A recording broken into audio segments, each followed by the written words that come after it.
There's this idea in anime that pops up from time to time, and it's the notion that a fight is a conversation, and that conversation can only be conveyed or interpreted by the characters fluent in that language. It's subtly expressed in many anime, either from someone in the fight or outside of the fight, hinting at the significance of something far greater. With every technique or blow thrown is a reason other than to secure victory, but more as a line of dialogue or an accent to a statement. Fight scenes, or conflict in general, are nothing new in storytelling. We see it used for plot advancement and the exploration of themes most of the time. But it can also be used for character development, highlighting a character's true nature or their relationships with other characters. I believe the anime Windbreaker utilizes this idea and accompanies it with beautiful fight choreography, which allows for a visual representation of the character's journey that heightens the deeper messages about strength and personal growth.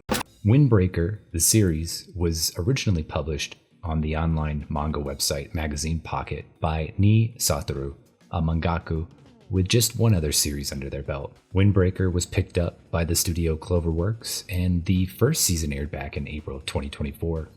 It follows Sakura Haruka, an outcast due to his appearance, and as a result molded him into an excellent fighter. The story begins with Sakura transferring towns, where he'll be starting his high school journey at Furin High School, rumored to host the strongest fighters, a hangout for the real delinquents, all so that he can take the top spot. The day before school starts, he ends up in a brawl alone due to an altercation that had happened earlier in the day, to which his future classmates assist Sakura in finishing the battle.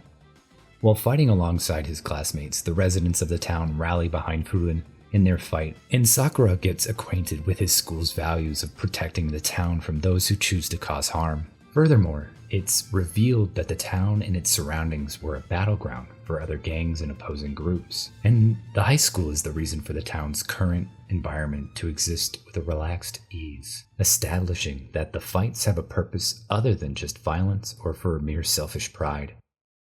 Consequently, this environment nurtures a widening worldview for Sakura, which leads him to consider a new angle regarding his definition of strength, but also for us as viewers, as it subverts our assumed path the story is going to take.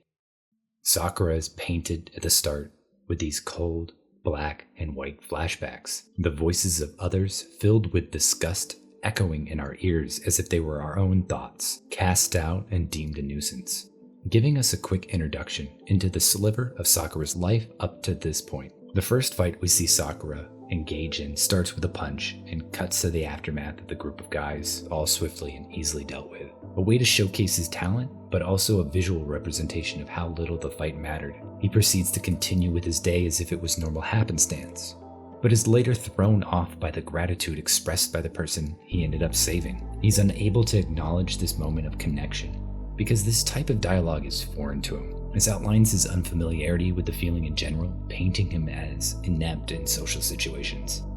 In the next fight, Sakura is thrust into a larger group who are directed by the original troops' anger and frustration from losing the first fight, with the visuals of Sakura surrounded and his thoughts reflecting on the usualness of the situation. It depicts his path as one of isolation. He thinks to himself, "I want to find some value in me. If I beat the man in front of me, then I'd be better than him." This anchors his self-worth to a singular linear thought, and he seals his feelings by reciting the words, "You are the ones who leave me."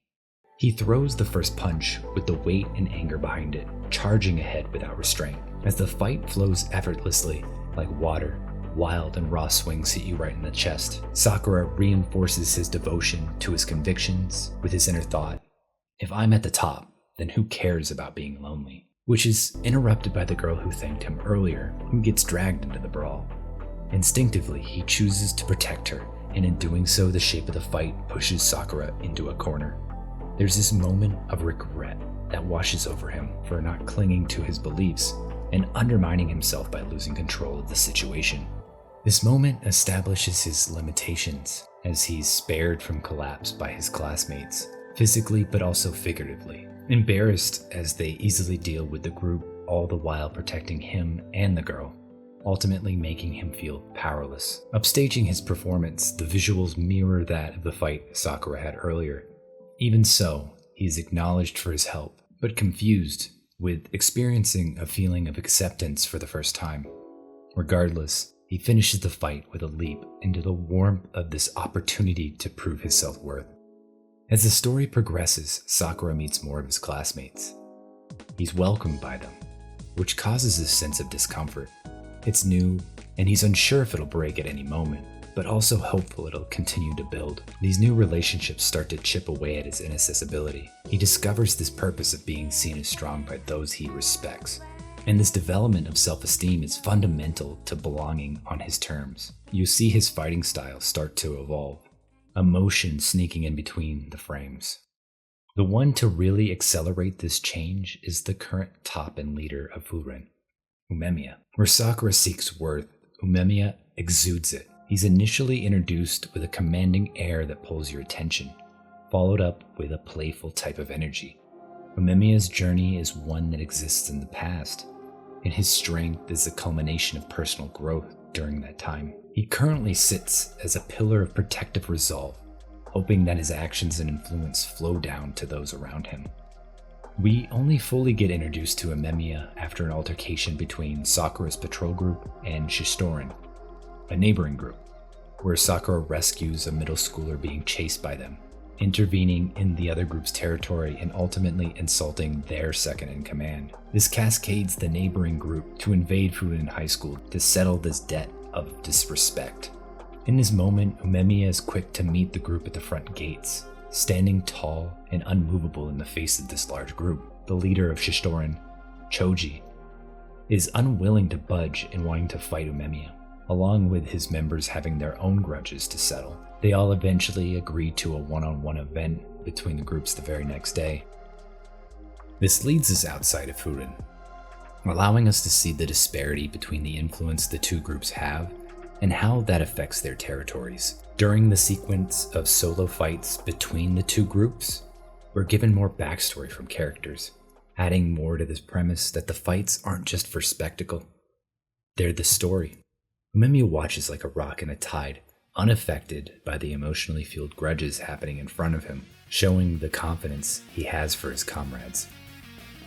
At the end of Sakura's fight, Umemiya is forced to step in and rein Sakura back, and even in that moment remains collected. His tone and sense of understanding extinguish Sakura's flames of anger while also assuring him he was watching and understands his frustrations as he also shares the same. He cuts through the tension with a simple and friendly please. This causes Sakura to vacate the stage so that Umemiya can take the spot across from Choji. A leader standing firm, unlike Choji, a child who only cares for his turn. After a heated exchange, Umemiya allows Choji to vent his anger fully, all the while understanding Choji's emotions and effectively communicating his message to him. Choji's kicks are frantic, but Umemiya's moves are deliberate and steady. Choji is wondering how Umemiya is still standing after the onslaught of unblocked blows. Unshaken and imposing, Umemiya explains that there is no weight to his punches, and it's because he's not fighting for anything, before overwhelmingly and precisely ending the fight.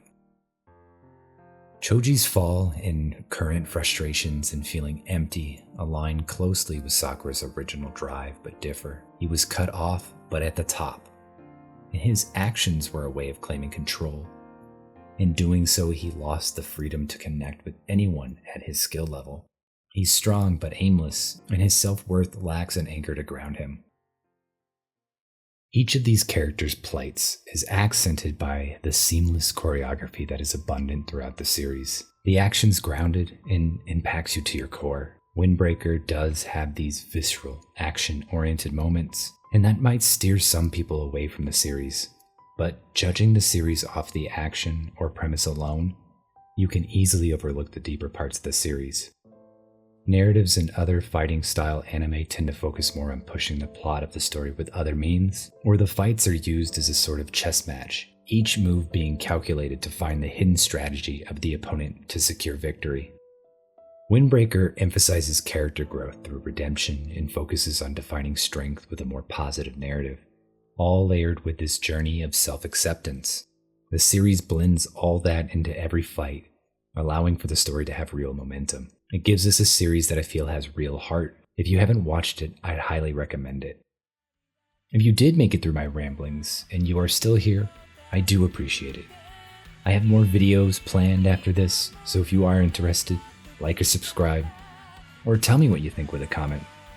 I'm a fan of all genres, not just action, so I might surprise you with the next video. But with that, I'm Josh, and I wish you a wonderful rest of your day.